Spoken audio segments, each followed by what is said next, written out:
तंग थी विया आहियूं। पीपी के खुदा गर्क करे, शहीद रानी शहीद थी वई, शहीद भुट्टो जुल्फकार अली भुट्टो शहीद थी वियो।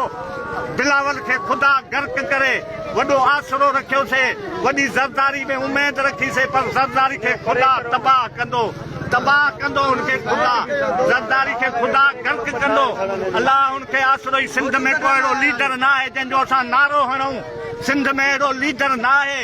जतोई ख़तम थी विया, जमाली ख़तम थी विया, पीर ख़तम थी विया, को लीडर ही ना आहे सिंध में जंहिंजो असां नारो हणूं।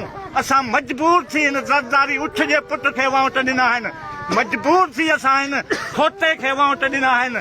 बिलावल खोतो आ, बिलावल गॾ हा, बिलावल खोतो आ, बिलावल गॾ हा।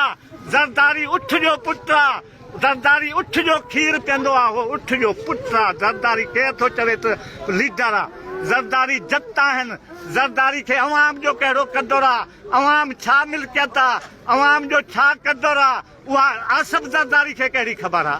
आसिफ ज़रदारी मुराद अली शाह खे कहिड़ी ख़बर आहे? मुराद अली शाह खे कहिड़ी ख़बर आहे? मुराद अली शाह हर टाइम पीएम हाउस में बैठो आ, बस ये कर दूंगा वो कर दूंगा, ये हो गया वो हो गया, बस ये टीवी में डिसाउंड था। अपना पेट भरने के लिए बैठे हैं, अपना ढिड भरने के लिए बैठे हैं, कोई गरीबों का एहसास नहीं। ये दुनिया रोड पे पड़ी है, ये दुनिया रोड पे पड़ी है, तुम्हारे सामने है। ये लाशें पड़े हैं, वो हॉस्पिटल में लाशें पड़े हैं हमारे, ये सामने हमारे गाँव हैं, सारे गाँव तबाह हैं, बर्बाद हैं। ये सारे सड़कों पर बैठे हैं मेरे भाई, कोई भी हमारा वाली वारस नहीं है। ज़रदारी को खुदा गर्क करेगा, बिलावल अल्लाह करेगा, जवानी नहीं मानेगा। इधर वजीर हाणे वोट के ॾींदासीं असां इमरान खान खे ॾींदासीं।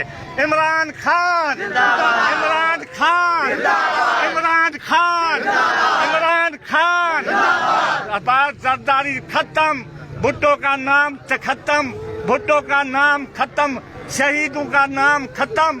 ज़रदारी ने कर दिया, ज़रदारी ने कर दिया, ज़रदारी ने कर दिया, ज़रदारी ने कर दिया, ज़रदारी ने कर दिया, बिलावल ने कर दिया।